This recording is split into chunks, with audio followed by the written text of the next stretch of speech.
রহমানের রাহিম। আজকে আমি জিপ নেচার 6 সিরিজের আর একটা ট্রাবল শুটিং আপনাদের দেখাবো ইনশাল্লাহ। আপনারা আমার ভিডিওটা লাইক শেয়ার ফলো দেওয়ার সাথে থাকবেন। আমি আমার প্ল্যান্টের আরও ট্রাবল শুটিং এবং আরও কাজ নিয়ে আপনাদের সামনে হাজির হব ইনশাল্লাহ।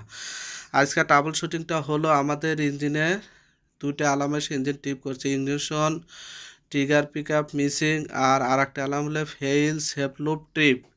এই অ্যালার্ম দুটো এসে ইঞ্জিন ট্রিপ করছে।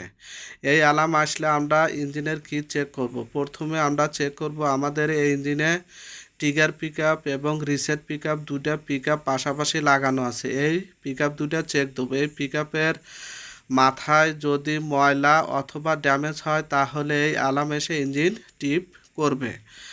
দেখেন আমাদের এই যেই ট্রিগার পিক আপটার ভিতরে যে কয়েল ছিল সেই কয়েল বের হয়ে গেছে, বের হয়ে ড্যামেজ হয়ে গেছে। ড্যামেজ হয়ে যাওয়ার কারণে ইঞ্জিন আর চেঞ্জ পাচ্ছিল না এবং তখন এই অ্যালার্ম মেরে ইঞ্জিন টিপ করে দিয়েছে। আমরা এখন এই ট্রিগার পিক আপ চেঞ্জ করে নতুন একটা লাগালেই আমরা ইঞ্জিন চালাইতে পারবো ইনশাল্লাহ।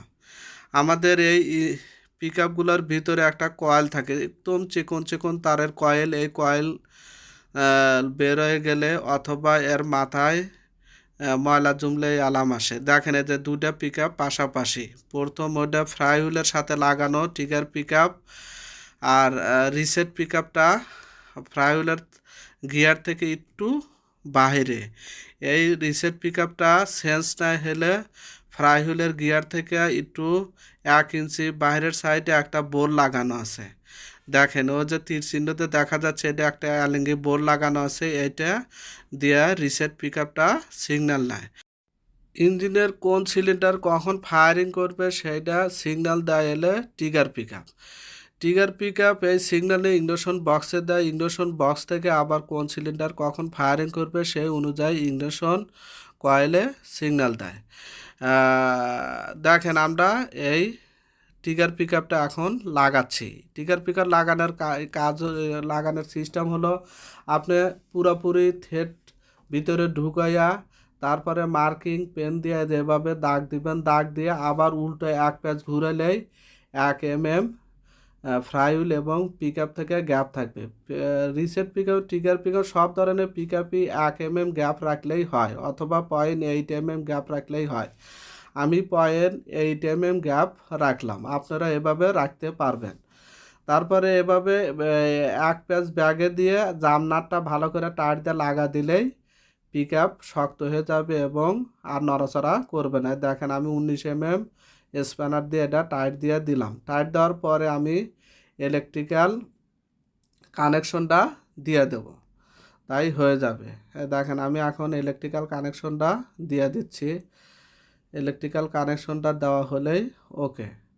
দেখেন এই যে এভাবে ইলেকট্রিক্যাল কানেকশনটা দিয়ে দিতে হবে। ইলেকট্রিক্যাল কানেকশনটা এভাবে থ্রেডের মাধ্যমে লাগানো থাকে। এখানে দুটা তার আছে, নেগেটিভ পজিটিভ, আর সেই কানেকশনটা আসছে ইগনিশন বক্স থেকে। ট্রিগার পিক আপ এবং রিসেট পিক আপের কাজ হলো ট্রিগার পিক আপ ইঞ্জিনের কোন সিলিন্ডার কখন ফায়ারিং করবে সেই সিগন্যালটা দেওয়া, আর পুরো সার্কেল কমপ্লিট হলে রিসেট পিক আপটা সেটা রিসেট করে দেয়। রিসেট করে দিয়ে আবার শুরু থেকে ফায়ারিং করার জন্য অর্ডার দিয়ে দেয়। এইভাবে ট্রিগার পিক আপ এবং রিসেট পিক আপ কাজ করে। দেখেন আমরা পাশাপাশি দুটা ট্রিগার পিক আপ এবং রিসেট পিক আপ লাগানো আছে। সবগুলো ইঞ্জিনে এভাবে লাগানো থাকে। আমাদের এই ইঞ্জিনে trigger pick up, reset pick up, camp pick up, speed pick up এই পিক আপগুলো আছে। আমি আরেকদিন এই পিক আপগুলো নিয়ে আলোচনা করব এবং কোন পিক আপ কোন ধরনের সেটা নিয়ে আলোচনা করব ইনশাল্লাহ। আবার ভিডিওটা লাইক শেয়ার ফলো দেওয়ার সাথে থাকবেন। এই দেখেন অল্টারনেটর এবং ইঞ্জিন কাবলিং করা আছে। এইভাবে কাবলিং থাকে, এই এক পাশে অল্টারনেটর এক পাশে ইঞ্জিন। আমার ভিডিওটা দেখে যদি আপনাদের ভালো লেগে থাকে তাহলে লাইক শেয়ার ফলো দিবেন এবং আপনাদের প্ল্যান্টে এরকমভাবে ট্রাবল শুটিং করতে পারবেন। ট্রিগার পিক আপ মিসিং এরকম অ্যালার্ম আসলে আপনারা সবার আগে ট্রিগার পিক আপ এবং রিসেট পিক আপ চেক দিলেই আশা করি হয়ে যাবে। আমার আজকে এই পর্যন্ত, সবাই ভালো থাকবেন। আল্লাহ হাফেজ।